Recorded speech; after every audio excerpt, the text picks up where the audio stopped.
Ako si Maria at ito ang aking kwento.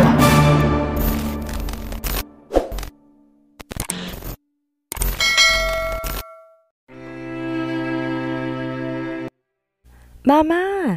Tumakbo si Kriston papunta sa babae na nasa harapan ko. Sabi ko naman sa iyo, huwag kang lumabas dahil gabi na. Ang malumanay niyang boses. Ang boses na matagal ko nang hindi naririnig. Sorry po, Mama. Tayo na, umuwi na tayo. Nakangiting sabi niya sa bata. Mahal? Di ko na mapigilan pang sarili ko kaya tumakbo ko papunta sa kanila at niyakap ko siya.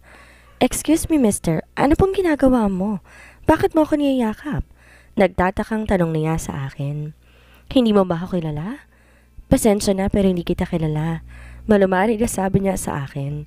Ako ang asawa mo. Asawa? Kunot noong tanong niya sa akin. Alam ko hindi ka naniniwala, pero ako talaga ang asawa mo. 5 taon kitang hinanap, mahal. Umiiyak na ako ngayon. Ikaw po ang papa ko? Tanong sa akin ni Kriston. Yes, kiddo, ako ang daddy mo. Sagot ko sa kanya. Sorry pero hindi ako naniniwala sa'yo. Sabi niya sa akin. Okay lang. Okay lang kung hindi ka naniniwala sa akin.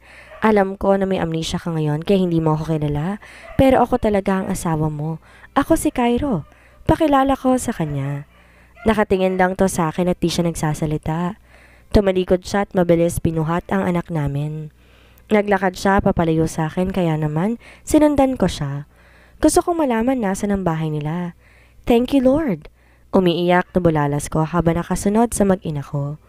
Kaya pala hindi ko siya mahanap dahil nandito siya. Di man niya ako maalala ngayon, alam ko na siya ang asawa ko. Siya si Mara. Habang nakasunod ako sa kanya, hindi ko maiwasan na malungkot na makita ko ang bahay nila. Komportable ang buhay ko habang mag-ina ko. Nagtitiis dito sa maliit na kubo. Pasensya ka na, mister, pero hindi kita po pwedeng papasukin sa bahay ko. Kahit pa sinasabi mong asawa kita, hindi pa rin kita kilala. Baka kaalis ka na? Sabi niya sa akin. Pasensya ka na, ha? Alam ko nagulat ka sa sinabi ko. Okay lang ba? Dumalaw ako dito bukas. May papakita ko sa'yo. Sabi ko sa kanya. Sige. Sagot niya at sinaran niya na ang pinto ng bahay ng kubo nila. Gustuhin ko man umalis, hindi ko magawa. Nag-aalala ako para sa mag-ina ko. Kaya nanatili ako dito sa labas ng bahay nila ng ilang oras. Sir, nandito lang pala kayo. Ang buong akala ko talaga kung saan ka na pumunta. Nag-aalala po ako sa inyo. Ready na po ang dinner natin. Sabi sa akin ni Tessie. Kumain na kayo, hindi ako nagugutom. Sagot ko sa kanya. Po? Pero bakit po kayo nandito? Tanong niya sa akin. Gusto ko lang magpahangin. Sige na, bumalik ka na doon. Baka hinahanap ka na ng anak mo? Sabi ko sa kanya. Sabay na po tayo, sir. Tessie, please, I want to be alone. Sabi ko sa kanya. Okay po. Sagot niya at bumalik na sa bahay kung saan kami tumutuloy. Naiwan ako dito sa pwesto ko. Wala akong pakialam sa kagat ng mga lamok. Hanggang sa hindi ko na malaya nakatulog na pala ako. Nagising ako, nasa harapan ko si Kriston. Nagulat pa ako dahil niyakap niya ako. Papa! Mahinang tawag niya sa akin. Yes, ako ang papa mo? Umiiyak na sambit ko. Ang tagal po kitang hinintay. Ang buong akala ko'y wala talaga akong papa. Sorry kung ngayon lang ako dumating. Pangakong babawi ako sa'yo. Sa inyo ng mama mo. Sabi ko sa kanya. Si mama po pumunta sa daungan. Bibili pong isda para gawin niyang tuyo. Sabi niya sa akin. Puntahan natin ang mama mo, sabi ko sa kanya. Hawak kaming naglakad papunta sa daungan at tamang anak ko naroon nga si Mara. Pero kumunot ang noo ko dahil sa lalaking nasa tabi niya. Masayang nakikipag-usap ang asawa ko, kaya naman biglang uminit ang ulo ko. Nagmamadali kaming lumapit ni Kriston sa kanya. Good morning.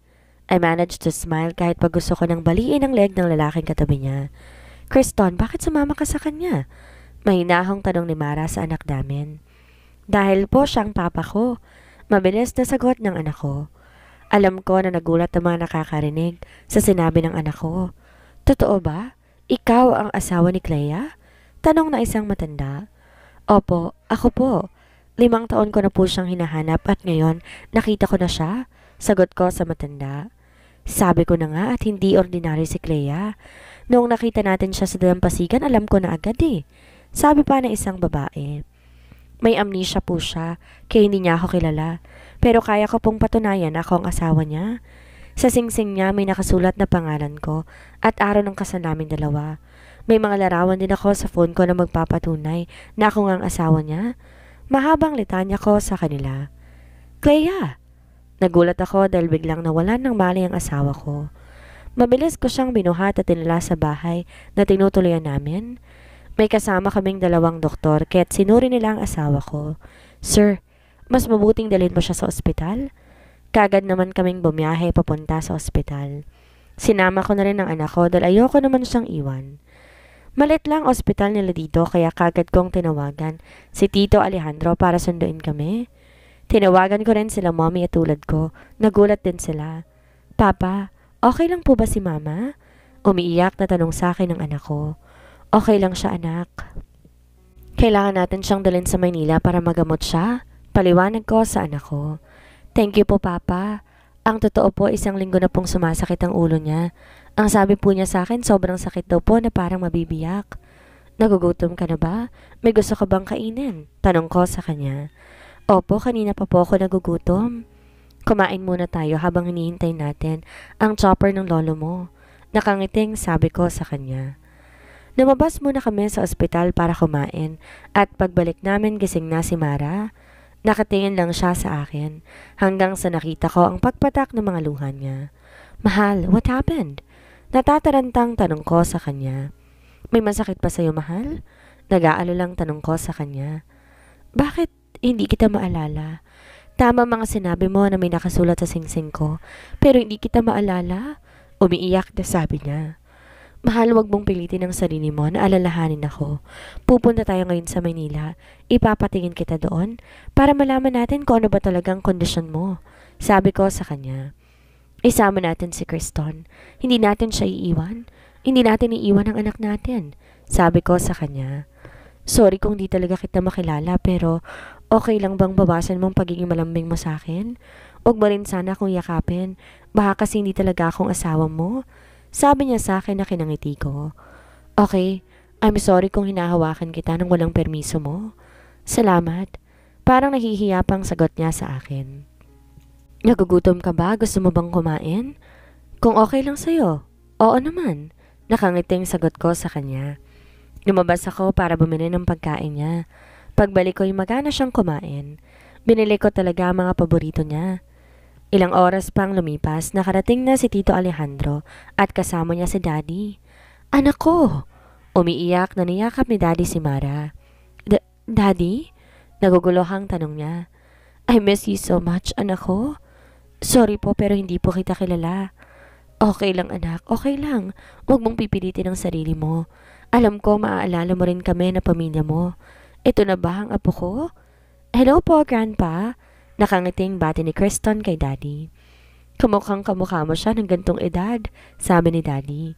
Talaga po, Grandpa? Kamukha ko po ang papa ko? Opo, pareho kayong gwapo. Sigurado kung matutuwa ang grandma mo kapag nakita ka niya.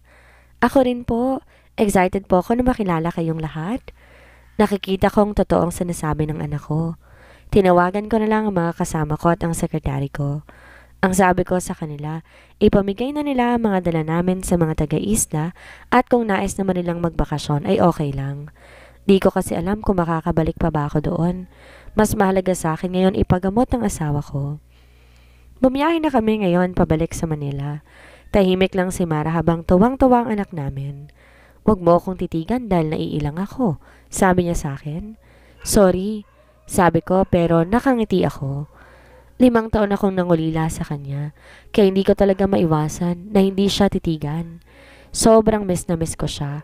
Kung pwede lang yakapin ko siya, ginawa ko na kanina pa. Pero kagaya nga ng sabi niya, wag muna akong magpakaasawa dahil baka raw hindi siyang asawa ko. Ang cute niya ngayon na may amnesia siya. Malambing na siya noon pero iba naman siya ngayon. Umiwas na lang ako ng tingin dahil baka biglang mainis pa siya sa akin. Ang anak ko na lang kinakausap ko. Nang makarating kami sa Manila ay agad nang sinalubong na isang mahigpit na yakap ng mommy kong anak niya. Nanditong lahat ng kapatid namin at nag-iiyakan lahat. Umiiyak si Mara kahit wala siyang maalala. Inasikaso siya ng mga doktor at sinagawang iba't ibang test para malaman kung may iba pa bang problema sa kanya, maliban sa wala siyang maalala.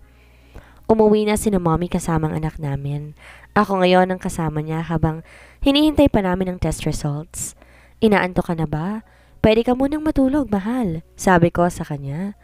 Okay lang ako, sagot niya sa akin. Nanahimik na lamang ako. Ilang sandali pa bumalik na ang doktor dito sa silid na kinaroroonan namin. Paniwalag naman niya sa akin ang lahat at wala namang dapat ipangamba. Di pa alam kung babalik pa mga alaala ni Mara pero maasa kung maalala niya kami na pamilya niya. Bumiyahe na kami papunta sa bahay namin. Pagpasok namin napansin kong natigilan siya. Nakatingin siya sa malaki naming wedding picture na nandito sa living room namin. May mga litrato rin ng pamilya namin. Ako ba talaga ang asawa mo? Tanong niya sa akin, habang di maalis ang tingin sa wedding picture namin. Opo, ikaw talaga. Wala nang iba pa kundi ikaw lang. Wala akong maalala pero tulungan mo ko. Ipaalala mo sa akin ang mga nakalimutan ko. Di man kita maalala pero itong puso ko, tuwing nakikita kita sobrang bilis ng tibok, na para bang lalabas na siya sa dibdib ko. Di ko maintindihan ang nararamdaman ko tuwing nakikita kita. Umiiyak na sambit niya. Lumapit ako sa kanya, niyakap ko siya. Alam ko na nahihirapan ka, pero nandito ako, kasama mo ko. Ano man ang mangyari tutulungan kita. Ipapaalala ko sa'yo kung saan man tayo nagsimula. Mahal na mahal kita, Mara. Sabi ko sa kanya, di ko na napigilan pa ang sarili ko na halikan siya. Alam ko nagulat siya sa ginawa ko, pero hindi rin siya tumutol. Hindi siya tumugon pero okay lang. Masaya na ako na kahit sa gantong paraan, hinalikan ko siya. Niyaya ko siya na umakyat kami sa magiging silid niya. Ang kwarto naming tatlo. Okay lang ba nakasama niyo ako dito? Tanong ko sa kanya. Okay lang naman. Bahay mo naman to at ang sabi mo naman sa akin, asawa kita. Kaya wala naman sigurong masama na katabi ka namin. Malaki rin tong kama na to, sagot niya sa akin. Thank you, mahal. Feel at home dahil bahay mo naman to. Lalabas na sana ako pero tinawag niya ako kaya naman napalingon ako sa kanya. Wala kaming dalang damit. Parang nahihiya pang sabi niya sa akin. Check mo na lang sa closet ang mga damit mo. Si Kristo naman bibilhan ko ng damit mamaya. Bibilhan natin? Sabi ko sa kanya. Salamat, sabi niya sa akin. Di mo na kailangan magpasalamat sa akin, mahal. Kapag may kailangan ka, magsabi ka lang sa akin. Kailangan ko ng sanitary pads? Biglang sabi niya kaya't napanunok ako nang wala sa oras. With wings sana? Sabi niya sa akin kaya naman ngumiti na lamang ako. Mabilis akong bumili at nang pumasok ako na silid namin, parang gusto kong sanggaban ng asawa ko. Nakatapis lang siya ng towel at kakalabas lamang niya sa banyo. Cairo, pigilan mong sarili mo dahil ngayon lang kayo nagkita ulit. Baka matakot siya sa'yo. Isa pa may dalaw siya. Saad ko sa sarili ko bago ko lumabas ng silid namin dahil baka kapag nagtagal pa ako, di ko alam ang magagawa ko. Baka bigla akong makalimot. Nagugutom ka na ba, mahal? Tanong ko sa asawa ko. Medyo, sagot niya sa akin. Bakit medyo? Pwede mong sabihin sa akin ang totoo, mahal. Hindi mo kailangan na mahiya sa akin? Nakangiting sabi ko sa kanya. Sorry, di kasi ako sanay na may lalaki sa buhay ko, maliban kay Kriston. Sagot niya sa akin na nagbigay sa akin ng kakaibang saya. Masaya akong walang ibang lalaki sa buhay niya kundi ako lang. Kahit naman ako walang ibang babae sa buhay ko kundi si Mara lang. Mahal na mahal ko ang asawa ko na wala akong time o pakialam sa ibang babae sa paligid ko. Kain na tayo, mahal. Mamaya iyahatid nila si Kriston dito. Sabi ko sa kanya. Sa tingin mo ba okay lang siya doon? Tanong niya sa akin. Of course, mahal ko. Hindi mo man sila maalala, alam ko na sa puso mo, kilala mo sila. I was an adopted son of your parents. Lumaki tayo magkapatid but everything changed dahil minahal natin ang isa't isa at doon nagsimula ang love story nating dalawa. Mahal na mahal kita, Mara, kaya hinanap kong tunay kong pamilya para mapalitan ang apelido ko. Alam ko, mali sa mata ng ibang tao pero mahal na mahal kita at di kita kayang pakawalan. Sabi ko sa kanya. Sana talaga maalala na kita. Sabi niya sa akin at niyakap niya ako dahilan para mapangiti ako. Darating din ang araw na maaalala mo na ako. Sa ngayon, hayaan mo muna akong alagaan ka. Di ko man mapunan ngayon ang 5 taon na hindi kita kasama. Gagawin ko na lang alam ko para alagaan ka. Sabi ko sa kanya, pwede ba tayong bumalik sa isla? Gusto kong balikan sila nanay. Sila ang kumupkup sa akin. Nag-aalala ako para sa kanila. Sabi niya sa akin. Di pa tayo makakabalik sa ngayon pero magpapadala ako ng tulong doon. Sabi ko sa kanya, salamat Cairo. Sagot niya sa akin, sana sa susunod mahal na ang tawag mo sa akin.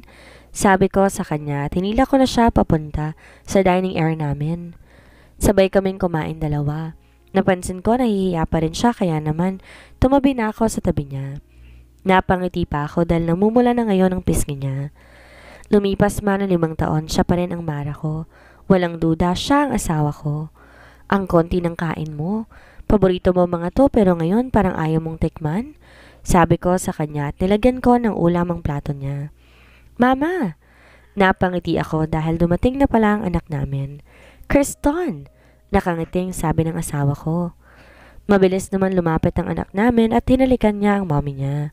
Papa! Nakangiting sabi niya sa akin at hinalikan din ako sa pisngi.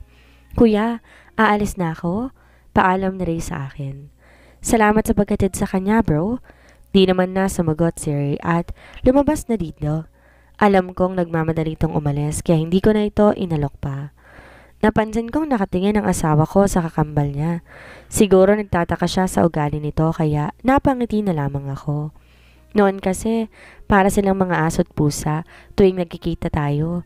Wala kayong pagkikita na hindi kayo nag-aaway. Lagi na lang kayo nag-aaway na dalawa. Nakangiting sabi niya sa akin. Kaya pala, nakakaramdam ako ng inis kapag nakikita ko siya. Bigla akong tumawa dahil hindi niya yata napansin na naisatinig niya ang sinabi niya. Natawa na lamang ako dahil kahit wala siyang maalala ay hate niya talaga si Ray. Di ko naman siya masisisi dahil kakaiba rin talaga ang ugali ni Ray. Masyadong itong seryoso sa buhay na para bang hirap biruin. Normal na yan, mahal. Hayaan mo na lang siya at kumain na tayo. Sabi ko sa kanya. Kumain na nga kami at nang matapos na kami umakyat na kami sa room namin. Naligo ako dahil pupunta kami sa labas para bumili ng mga damit ng anak ko. Cairo, sigurado ka ba na okay lang sa'yo na ibili mo ang anak ko ng mga gamit? Anak natin, mahal. Pagtatama ko sa kanya. Gaano ka kasigurado na anak mo nga siya? Wala nang ibang lalaki sa buhay mo, kundi ako lang. Kaya't walang duda na anak ko si Kriston. Di na kailangan ng DNA test dahil copy-paste ko siya nung bata pa ako. Sagot ko sa kanya. Natutuwa talaga ako sa asawa ko. Naakit na naman ako sa labi niya. Kaya naman tumalikod na ako para magbihis dahil naiinitan na naman ako. Hindi ko alam kung hanggang kailan ko ba kayang pigilan ang sarili ko pagdating sa asawa ko. Pero ayoko naman na matakot siya sa akin. Lalabas na ako. Hihintayin ka na lang namin sa baba. Sabi niya sa akin. Okay. Sagot ko at pumasok na ako sa walk-in closet namin. Di naman ako nagtagal dahil ayoko naman na maghintay sila sa akin. Pagkababa ko ay kaagad na rin kaming umalis. Malapit nang magtakip silim at baka mamaya ma-stuck pa kami sa traffic. Pero mabuti na lang dahil hindi na mabigat ang traffic at nakarating din kami kaagad. Hinayaan ko lang ang asawa ko na pumili ng gamit ng mga anak namin. Mas siya ang nakakaalam at ako naman buhat-buhat ko lamang ang mga anak namin. Mahal, bakit ang konti naman ito? Kunin mo na at bilhin mo ng lahat ng kailangan ng anak natin. Don't worry dahil may pambayad tayo. Pabirong sabi ko sa kanya. Pero napangiti ako dahil bumalik siya sa pamimili. Papa, naiiya lang po si mama sa'yo pero alam mo ba minsan kapag tulog siya, naririnig ko tinatawag niyang pangalan mo. Really? Nakangiting tanong ko sa anak ko. Opo, papa, tapos umiiyak siya. Sabi niya sa akin, nagbibigay daw ng lungkot sa puso ko. Simula ngayon, hindi ko nahahayaan pa na mawala kayo sa akin. Hindi ko nahahayaan na umiyak ang mama mo. Sabi ko sa anak ko habang nakatingin ako sa asawa ko. Yan na ba ang lahat, mahal? Nakangiting tanong ko sa asawa ko dahil tapos na siyang pumili ng mga damit ng anak namin. Sinabi ko na kapag may gusto siya, pwede rin siyang bumili pero ayaw naman niya. Oo, marami na to. Parang nahihiya pang sagot niya sa akin. Nahiya ka ba sa akin? Medyo, sagot niya sa akin. Ngumiti naman ako sa kanya. Alam ko nahiya siya sa akin ngayon pero soon mawawala rin ang hiya niya. Siya lang talaga ang maalala niya lang tagame para naman di siya gaanong kailang sa akin.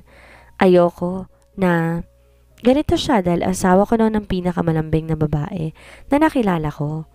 Binayaran ko na ang mga binili namin. Dinala ko na rin ang anak ko sa palaruan para naman makapag-enjoy siya. Maaga pa naman kaya may time pa kami. Inayaan na lang namin siya na makipaglaro sa ibang mga bata. Magkatabi kami ngayon ni Mara at nakatingin kami sa anak namin. Cairo, thank you. Dahil dinala mo dito si Criston. Ngayon ko lang siya nakita na ganyan kasaya. May mga kalaro naman siya sa isla pero hindi tulad ng mga palaruan dito. Sabi niya sa akin, don't worry, dahil lagi na tayong lalabas. Lagi na tayong mamamasyal at dadalhin ko kayo ng anak natin sa lugar kung saan tayo dinala ng mommy mo noong mga bata pa tayo. Huwag kang mag-isip ng kahit ano, mahal. Ang mahalaga ngayon, gumaling ka at maging masaya tayo. Sabi ko sa kanya, sana nga maalala na kita. Sabi niya sabay iwas ng tingin. Sana nga para naman maging malambing ka na sa akin. Pabiro pang sabi ko sa kanya. Naging tahimik naman siya kaya tinawakan ko ang kamay niya. Pinagsiklop ko ang palad naming dalawa. Lihim akong napangiti dahil hindi naman niya ako pinagbawalan. Ibang-ibang asawa ko para siyang ibang tao. Pero alam kong normal lang to, lalo na ngayong wala siyang maalala. Di ko akalain na may mahinhin na side pala siya. Noon kasi sobrang lambing niya talaga at makulit siya, lalo na kapag ako ang kasama niya. Papa! Tawag sa akin ni Criston kaya lumapit kami sa kanya. Why baby? Picture po tayo. Nakangiting sabi niya. Okay, sabi ko at nilabas ko ang phone ko. Nakisuyo ko sa isang staff na kunan kami ng picture. Ito ang una naming picture na 3. Bigla ako nakaramdam ng lungkot dahil wala man lang larawan si Criston nung baby pa siya. Kahit nakaranas ang anak ko ng hirap, nakangiti pa rin siya. Papa, okay ka lang po ba? Okay lang ako, sagot ko sa kanya. Umiiyak ka po. Sabi niya sa akin kaya doon ko lang napansin umiiyak na pala ako. Masaya lang ako kasi kasama ko na kayo. Nakangiting sabi ko sa kanya. Kami rin po ni Mama masaya po dahil kasama ka namin. Huwag ka nang umiyak, Papa. Diba ayaw mong umiiyak si Mama pero ikaw naman tong umiiyak? Sabi niya sa akin. Sorry anak, hindi na ako iiyak. Sabi ko sa kanya.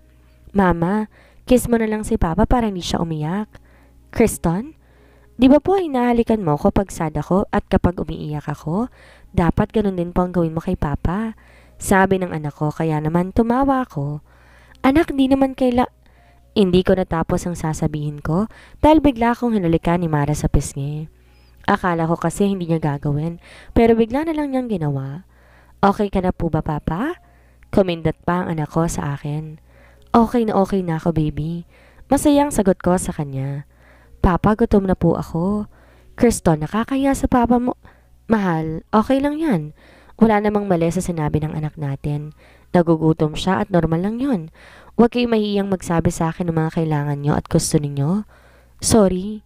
Nakayokong sabi niya kaya naman binuhat ko na ang anak namin. Hawak ko rin ang isa niyang kamay. Lumabas kami at pumunta sa favorite restaurant niya. In-order ko lahat ng paborito niya. Magana silang kumain ng anak ko kaya ganon na rin ako. Walang paglagyan ng saya sa puso ko na kasama ko sila ngayon. Pagkatapos namin kumain, umuwi na rin kami sa bahay dahil malapit nang magsara ang mall. Di pa kami nakarating sa bahay, nakatulog na si Criston. Halatang napagod siya kakalaro kanina. Binuhat ko siya at nilala ko siya sa room namin. Maingat ko siyang nilapag sa kama. Inayaan ko naman ng asawa kong palitan niya ng damit ang anak namin. Nagpaalam muna akong pupunta ako sa office ko dahil may kailangan lang akong gawin. Kausap ko rin ngayon ang sekretary ko. Sir, babalik na po kami dyan bukas? Saad sa akin ni Tessie. Okay, ipapasundo ko na lang kayo. Salamat po, sir. Sabi niya habang narinig ko ang pag-iyak ng anak niya. What happened? Nag-aalalang tanong ko sa kanya. Umiiyak po kasi siya kasi hinahanap ka niya. Please, give the phone to him. Hello, Papa. Hello, why are you crying? Malumanay na tanong ko sa kanya. Hindi ka na po ba babalik dito? Umiiyak na tanong niya sa akin. Hindi na po, Pero magkikita pa naman tayo pag nakabalik na kayo dito sa Manila at may papakilala ko sa'yo. Sabi ko sa kanya. Sino po? Secret muna sa ngayon, saka ko nasasabihin kapag nandito ka na, kaya don't cry at matulog ka na. Okay po, Papa. Good night po. Malambing na sabi niya sa akin. Okay, good night. See you soon. Sabi ko at binaba ko na ang tawag. Gusto ko siyang ipakilala kay Kriston. Alam kong magkakasundo silang dalawa, lalo na't mabait din to. Gusto ko maging magkaibigan silang dalawa. I off my laptop at naglakad na ako, pabalik sa room namin. Pagpasok ko, nakaiga ng asawa ko sa tabi ng anak namin. Lumapit ako sa kanya, tumiga ako sa tabi niya. Sa tingin ko, tulog na siya. Niyakap ko siya dahil sobrang namimiss ko na siya. Sa loob ng 5 taon, naging pangarap ko to. Ang pangarap na makatabi ko ulit ang asawa ko. I miss you so much, mahal ko. I love you. Malambing na bulong ko sa tenga niya.